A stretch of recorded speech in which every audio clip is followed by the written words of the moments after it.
what led to the poor state of games shipped in the PlayStation 3, Xbox 3 Series, Xbox 360 era?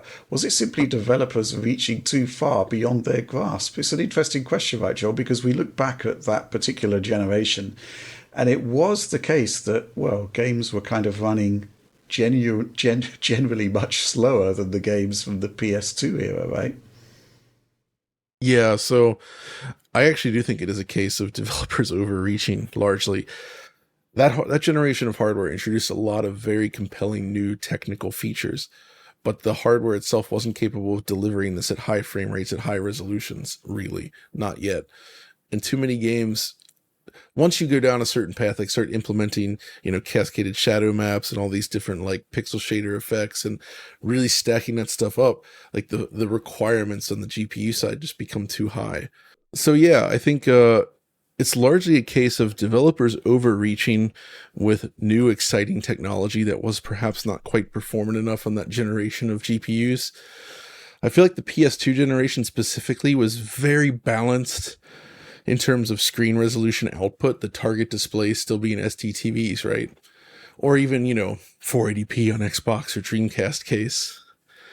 But that number of pixels, they were able to push while utilizing all features of the GPU, basically, at a reasonable frame rate.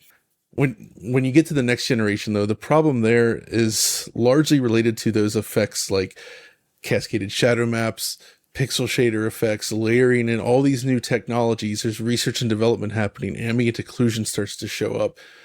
You're looking at all these new methods of uh, rendering out anti-aliasing as well, and it just problems with like generating the whole image that doesn't really work well at the resolutions that those systems were targeting, which was made worse by the fact that they moved to fixed pixel displays largely. Like Yeah. that's what the HD era brought with it, which meant that if you're not targeting exact multiples of those resolutions, you end up with worse image quality. So they had to battle with that as well.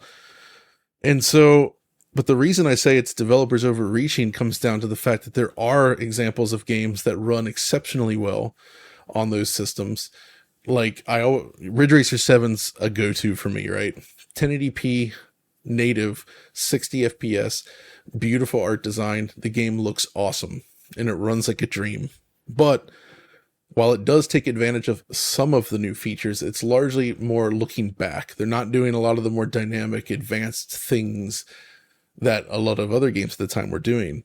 And I think that's basically where the mistake was made.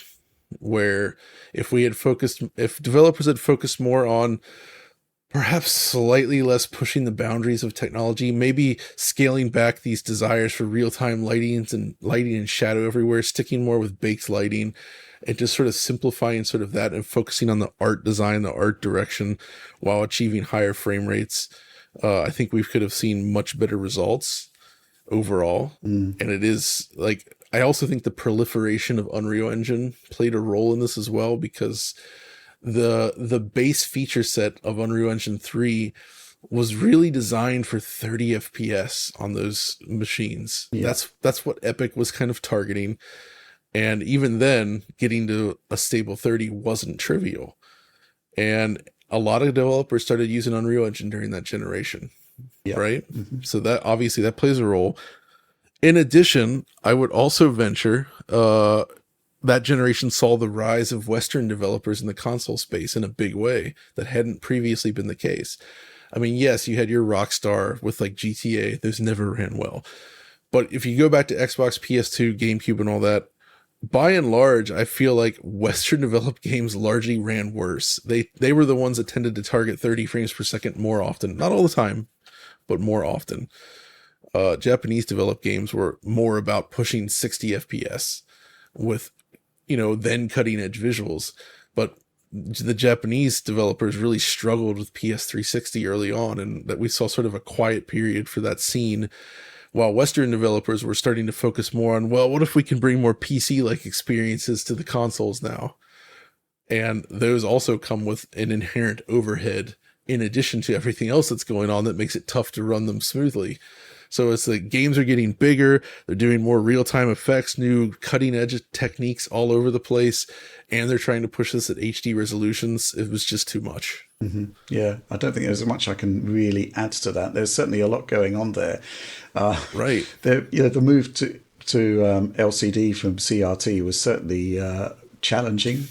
There wasn't really so much of an emphasis on stuff like anti-aliasing in prior generations because, the CRT held, it basically smoothed over a lot of evils, really, didn't it? Actually, that can people used to say, well, Xbox has anti-aliasing, PS2 doesn't and such, but that's not really true. They largely, very few games back then shipped with any form of anti-aliasing. What people saw instead was flicker filtering, which PS2 could also do, but not by default, where Xbox pretty much forced it across the board, which actually kind of blurs the image, but it blends the scan lines together so you don't get that flicker effect, and it reduces any sort of motion jaggies on interlaced content. So that was what anti-aliasing was back in the day, basically. Absolutely. But then, on the next generation, you needed to get real AA involved. And that was until the post-processing AA came along. Like, was it MLAA? Yeah, that was the Sony one. Yeah. And then obviously FXA and all that kind of stuff. That became much more performant. But before that, developers were trying to squeeze like multi-sampling. Yeah. At bet. Like that was kind of like their option, right? Or even games like Killzone 2 running on like the PS3, which is a stunning looking game, they still had to utilize multi-sampling. It was like 2x MSAA or something. Yeah. I think the Quincunx maybe. Yes, that's right. Remember Quincunx? Do you have any input on this one, Oliver? You guys are the experts on this one because you guys were actually working during some of this period. But I would say that, and games were pushing out such a huge scope. Like if you look at a game like Far Cry 3, that runs pretty poorly, like 15 FPS off and 20 FPS often on those consoles. But that's also a game concept that like you couldn't really do on a PS2. I don't think, not credibly at least. When you get to like PS4, Xbox One, in a lot of cases the scope is not that much improved from PlayStation 3 titles or Xbox 360 titles, but the level of stability you're getting there is much better. And perhaps that's just because they have a lot more GPU resources to play with relative to the CPU, kind of famously in that generation, and they can achieve these big wide open vistas with like pretty impeccable image quality, relatively speaking, and all these advanced effects, all this advanced lighting, all this real-time lighting in a way that you couldn't really do on a 360, at least without running into major performance bottlenecks at times. Also, back then, you didn't really tend to have techniques like dynamic res. Like Rage was the first big title with dynamic res, I believe. I digress. It was the Chronicles of Riddick Escape from Butcher Bay on the original Xbox. I mean, well, that's of course. I mean, there were earlier ones. That's the one that came to mind at least. Wipeout on PS3. It was a pretty early example of dynamic. That was an early example. So I'm incorrect there, but anyways, there were a much smaller number of titles that used dynamic resolution, and that ended up being a very critical element of load balancing on PS4 consoles and Xbox One consoles in a lot of titles. So that was also not present. One funny thing, you mentioned scope, it reminded me of, so the original Xbox 360 game Test Drive Unlimited, which kind of pioneered this sort of Forza Horizon-like design, right? That got ports to PSP and the PS2 and by Melbourne House, and I was always amazed that they managed to translate that giant open-scale racing game, which would become the format going forward for Forza Horizon, as I said, make that work on a PSP and a PS2, especially PSP, running from a freaking UMD. That's nuts. Very, very impressive. The last thing I wanted to mention, though, just reminded me, Capcom's MT framework, right? Yeah. This is a perfect example of what happens when you try to go too far. MT framework, the initial release, was super well tuned for Xbox 360. I think the results looked amazing. Games ran at a very consistent 30 FPS, or in some cases 60, like Devil May Cry 4. It was great. Very, very well balanced. But then they did MT Framework 2.0, which focused on deferred lighting and lots of other newer techniques, right? And in the end, the games all ended up running a lot worse.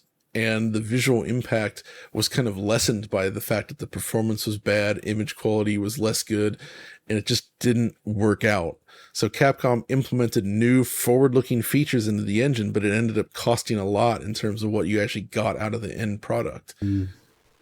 And I think that's a perfect illustration of what the kind of mindset that went wrong that generation, where they were more focused on pushing new visual techniques at the expense of performance. Right. And it wasn't good. Absolutely.